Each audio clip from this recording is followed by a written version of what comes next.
1957 চনৰ কথা। দেৱঘৰ আশ্ৰমৰ পৰিৱেশ আছিল গভীৰ শান্তিত ভৰা। সেই সময়তে এজন বৃদ্ধ গুৰু ভাই শিশকিতে গাই গাই থলি পৰি ঠাকুৰৰ সন্মুখত উপস্থিত হ'ল। তেওঁ চকুৰ পানী থমকিবই নাছিল।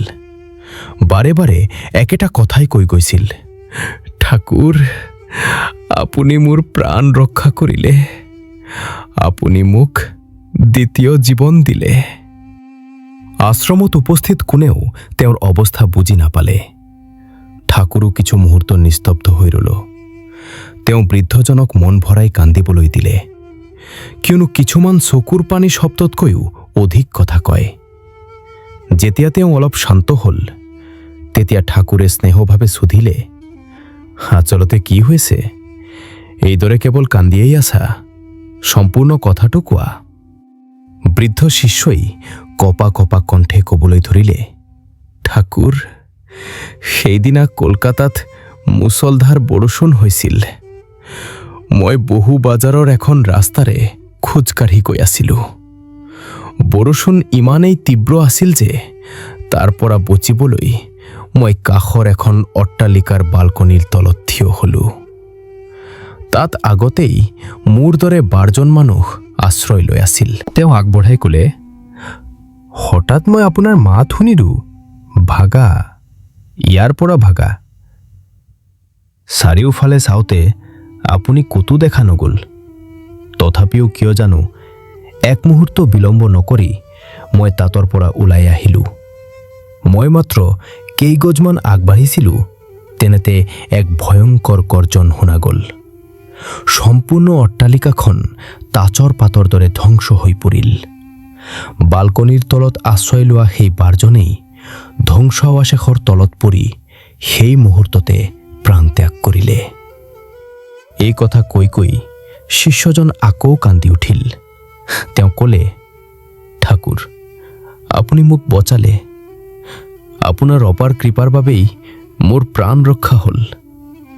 তেতিয়া ঠাকুৰে শান্ত কিন্তু দৃঢ় স্বৰে ক'লে, নাই নাই, মোৰ কৃপাই নহয়, তোমাৰ নিজৰ কৃপাই তোমাৰ প্ৰাণ ৰক্ষা কৰিলে। এই কথা শুনি শিষ্যজন বিস্মিত হৈ পৰিল। ঠাকুৰে পুনৰ সুধিলে, কোৱা, তুমি নিয়মিতভাৱে ইষ্টভৃতি কৰিছানে? শিষ্যই বিনয়েৰে মূৰ নোৱাই ক'লে, হয় ঠাকুৰ। তেতিয়া ঠাকুৰে ক'লে, যেতিয়া তুমি নিয়মিতভাৱে ইষ্টভৃতি কৰা, তেতিয়া তোমাৰ চেতনা শক্তি সদায় জাগ্ৰত থাকে। তোমাৰ সংজ্ঞা বাহিনী আৰু ক্ৰিয়া বাহিনী নাড়ীবোৰ শক্তিশালী হৈ উঠে। সেইবোৰে তোমাৰ চিন্তা আৰু কৰ্মক ইমানেই প্ৰবল কৰি তোলে যে বিপদ আহিবলৈ আগতেই সংকেত দিব পাৰে। সেই শক্তিয়েই তোমাক তাতৰ পৰা আঁতৰাই আনিলে। তেওঁ বুজাই ক'লে, ইষ্টভৃতি কৰা মানুহ বুদ্ধ আৰু প্ৰবুদ্ধ হৈ উঠে। তেওঁৰ দৃষ্টি আগলৈকে বিস্তৃত হয়। যিয়ে ইষ্টভৃতি নকৰে, সি সীমিত চেতনাতেই জীৱন কটায়, যেনে ৰেডিঅ'ৰ মিডিয়াম ৱেভ, য'ত কেৱল ওচৰৰ কথা শুনা যায়। কিন্তু যিয়ে ইষ্টভৃতি কৰে, তাৰ চেতনা ছৰ্ট ৱেভৰ দৰে হয়, যিয়ে বহু দূৰৰ সংকেতো ধৰি পেলাব পাৰে। শেষত ঠাকুৰে ক'লে, সাময়িক আৰাম আৰু সুৰক্ষাৰ অনুভূতিয়েই তোমাক বালকনিৰ তললৈ লৈ গৈছিল, কিন্তু অস্তিত্ব ৰক্ষাৰ শক্তিয়ে তোমাক তাৰ পৰা ওলাই আনিলে। এয়াই ইষ্টভৃতিৰ অৰ্থ, আত্মৰক্ষা, অস্তিত্ব ৰক্ষা। সেয়েহে এই কথা নকবা যে আন কোনোবাৰ কৃপাতে তুমি বাচিলা।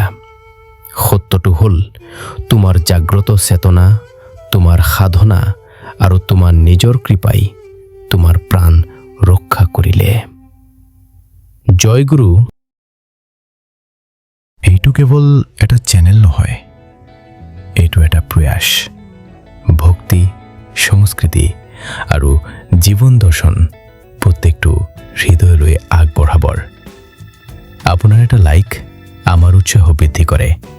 আপোনাৰ এটা শ্বেয়াৰ এই বাৰ্তাটো আগবঢ়াই লৈ যায়, আৰু আপোনাৰ ছাবস্ক্ৰাইব এই যাত্ৰাক অবিৰত ৰাখে। তেন্তে দেৰি কিহৰ? এতিয়াই ছাবস্ক্ৰাইব কৰক PESB প্ৰেজেন্টছ আছামিজ আৰু এই দিব্য যাত্ৰাৰ অংশীদাৰ হওক। ধন্যবাদ। আপোনাৰ সহযোগেই আমাৰ সৰ্বাধিক শক্তি।